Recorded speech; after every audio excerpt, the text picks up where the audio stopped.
दोस्तों income tax दिन ब दिन बदल रहा है और इनकम टैक्स की कंप्लायंस करनी बहुत ज़्यादा मुश्किल होती जा रही है, खास करके सीनियर सिटीजन को।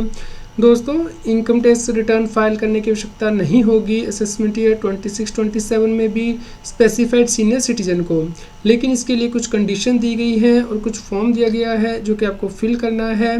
तो आपको कौन सी कंडीशन कंप्लाई करनी है और ये फॉर्म कहाँ पे सबमिट करना है, इसके बारे में इस वीडियो में डिटेल में डिस्कशन करेंगे एग्जाम्पल के साथ। तो आप इस वीडियो को अंत तक ज़रूर देखें और अपने साथियों के साथ भी शेयर करें ताकि सभी लोगों तक ये जानकारी पहुंच पाए और वो इनकम टैक्स की कंप्लायंस कर सकें और अपना टैक्स बचा सकें, पेनल्टी बचा सकें। दोस्तों इनकम टैक्स के रेगुलर अपडेट के लिए आप हमारे व्हाट्सएप चैनल को भी सब्सक्राइब कर लें।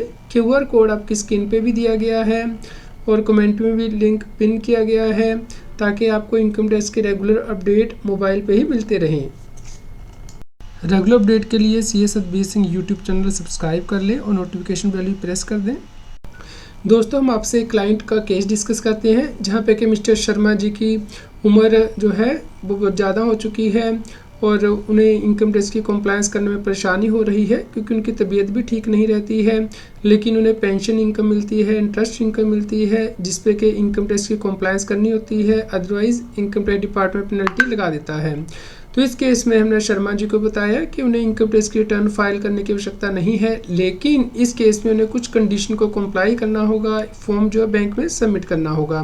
तो चलिए दोस्तों डिस्कस करते हैं कि सीनियर सिटीजन को कब इनकम टैक्स की रिटर्न फाइल करने की आवश्यकता नहीं होगी और किन कंडीशन को आपको कंप्लाई करना है। तो इसके लिए आपको नोट बनाने की आवश्यकता नहीं है, मैं सीधे ही आपको अपनी वेबसाइट पे ले चलता हूँ जहाँ पे जाके सभी प्रोविज़न दी गई हैं और आप इन्हें रेफ़र कर सकते हैं। हमारी वेबसाइट पे दिया गया है taxil.com पे, इसका लिंक मैंने नीचे कमेंट में पिन कर दिया है, तो आप वहाँ पे क्लिक करके इसे रेफ़र कर सकते हैं। दोस्तों सीनियर सिटीजन को इनकम टैक्स की रिटर्न फाइल करने की आवश्यकता नहीं होगी यदि उनका टैक्स जो है वो बैंक के द्वारा काट लिया जाता है और वो बैंक में स्पेसिफाइड फॉर्म को सबमिट कर देते हैं। चलिए इस प्रोविज़न को समझ लेते हैं। दोस्तों नए इनकम टैक्स एक्ट में भी प्रोविज़न दी गई है तो उसे भी हम डिस्कस करेंगे। दोस्तों आज के टाइम में यानी कि 1 अप्रैल से 31 मार्च तक आपको जो इनकम होती है यानी कि असेसमेंट ईयर 26-27 के लिए आप ये प्रोविज़न को एक्सरसाइज कर सकते हैं ऑप्शन को। तो इसके लिए इनकम टैक्स में सेक्शन 94P दिया गया है जो कि यह कहता है कि स्पेसिफाइड सीनियर सिटीजन इस स्कीम का बेनिफिट ले सकते हैं। स्पेसिफाइड सीनियर सिटीजन का मतलब है वो सीनियर सिटीजन जिनकी के उम्र 75 साल या फिर उससे ज़्यादा है, यानी कि 1 अप्रैल 2025 से 31 मार्च 2026 के बीच में यदि आपकी उम्र 75 साल या उससे ज़्यादा है तो आप ये स्कीम ले सकते हैं। इसके अंतर्गत बताया गया है कि आपकी सिर्फ पेंशन इनकम होनी चाहिए और इंटरेस्ट इनकम होनी चाहिए और वो सेम बैंक से होनी चाहिए। तो उस केस में आपको बैंक को एक डिक्लेरेशन फिल करके देनी है जिसके बाद के बैंक आपका TDS काट लेगा इस इनकम के ऊपर और आपको कोई इनकम टैक्स रिटर्न फाइल करने की आवश्यकता नहीं होगी। तो यहाँ पे आपको ध्यान रखना है कि यदि आपकी इंटरेस्ट इनकम किसी दूसरे बैंक में है, पेंशन इनकम किसी दूसरे बैंक में आती है, मान लीजिए ICICI में पेंशन इनकम आती है और SBI में इंटरेस्ट इनकम है, तो आप ये स्कीम नहीं ले सकते। तो मान लीजिए आपका अकाउंट SBI में ही है, वहीं पे आपकी पेंशन है, वहीं पे आपने FD कराई है जिससे कि आपको इंटरेस्ट इनकम मिलती है, तो आप ये स्कीम ले सकते हैं यदि आपकी उम्र 75 साल या फिर उससे ज़्यादा है। दोस्तों इस केस में आपको फ़ोन नंबर 12BBA जो है फिल करके देना होता है। तो इस फॉर्म का लिंक मैंने यहाँ पे दे दिया है, आप इसे क्लिक करेंगे तो आप देख पाएंगे कि बहुत सिंपल फॉर्म है जो कि आपको बैंक को सबमिट करना होता है। 12BBA जहाँ पे कि आपको अपना नेम एड्रेस बताना है, पैन या आधार नंबर बताना है, किस साल के लिए आप ये ऑप्शन एक्सरसाइज करना चाहते हैं, अपनी डेट ऑफ बर्थ और जो स्पेसिफाइड बैंक है उसका नेम आप एंटर करेंगे और आपका जो एम्प्लॉयर है जहाँ से कि आपको पेंशन मिलती है और जो पेंशन पेमेंट ऑर्डर वो आपको बताना है। तो जस्ट इसे साइन करके आप अपने बैंक को दे देंगे तो उसके बाद बैंक की रिस्पॉन्सिबिलिटी होगी आपकी इनकम के ऊपर टैक्स को काटने की।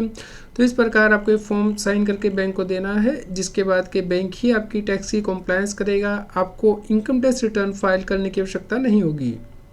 इसमें स्पेसिफाइड बैंक कौन से हैं? दोस्तों इस केस में जो स्पेसिफाइड बैंक हैं वो शेड्यूल्ड बैंक है जो कि RBI एक्ट के अंतर्गत आते हैं और इन बैंक की जो लिस्ट है वो मैंने नीचे यहाँ पे दे दी है। तो आप यहाँ पे देख सकते हैं कि गवर्नमेंट एंड प्राइवेट बैंक सभी प्रकार के बैंक इसके अंतर्गत कवर्ड होते हैं, इवन के जो कोऑपरेटिव बैंक है वो भी कवर्ड होते हैं। तो आप इन बैंक्स में जाके ये जो फॉर्म है वो सबमिट कर सकते हैं। दोस्तों यहाँ पे आपको ध्यान रखना है कि बैंक आपकी इनकम की कंप्यूटेशन करेगा। तो यदि आपको कोई डिडक्शन लेनी है, जैसे कि आपने कोई मेडिक्लेम इंश्योरेंस पॉलिसी एक्स्ट्रा कराई हुई है या जो इनकम टैक्स की रिबेट है वो बैंक को देनी है, तो इसके लिए जो नेसेसरी डॉक्यूमेंट है वो आप बैंक को ज़रूर सबमिट करें। इसके अलावा आप कौन सी रजीम ऑप्ट करना चाहते हैं वो भी बैंक को बता दें, क्योंकि आज के टाइम में 2 रजीम है, एक है ओल्ड रजीम, एक है न्यू रजीम। तो जिस भी रजीम के अकॉर्डिंग आप जो है अपना टैक्स कटवाना चाहते हैं वो भी बैंक को इन्फॉर्म कर दीजिए, क्योंकि इस केस में जो रिस्पॉन्सिबिलिटी है बुक रिकॉर्ड को मेंटेन करने की बैंक की होती है।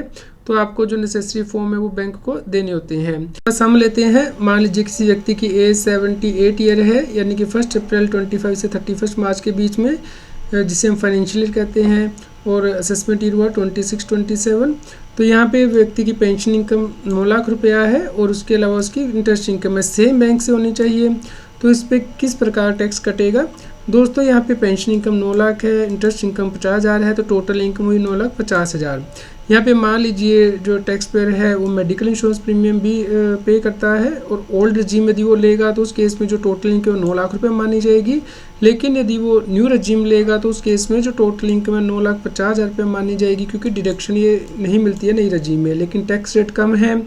तो चलिए समझते हैं कि आपको ये रिबेट कैसे मिलती है और टैक्स कैसे कैलकुलेट होता है।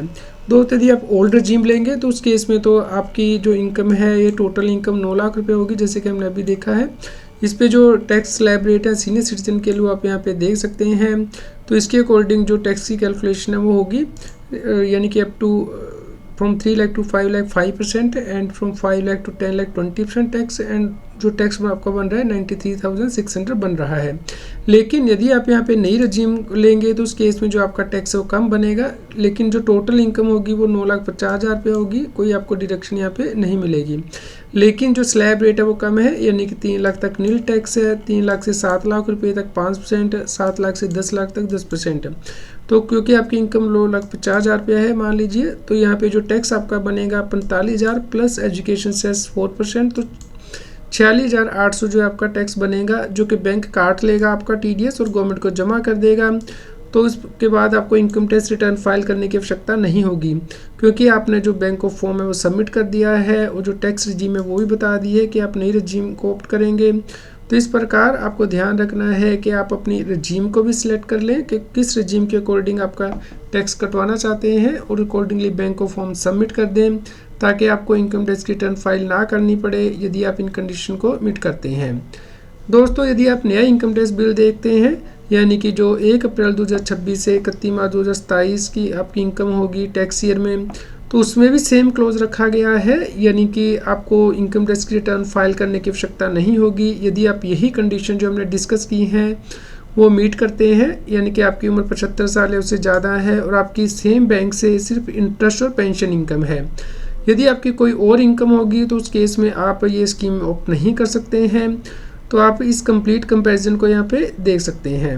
दोस्तों आपको ये फॉर्म बैंक के पास 31 मार्च से पहले फाइल करना है, ताकि बैंक आपकी जो इनकम है पेंशन इंटरेस्ट इनकम उसके ऊपर सही TDS काट सके और आपको रिटर्न फाइल करने की आवश्यकता ना हो।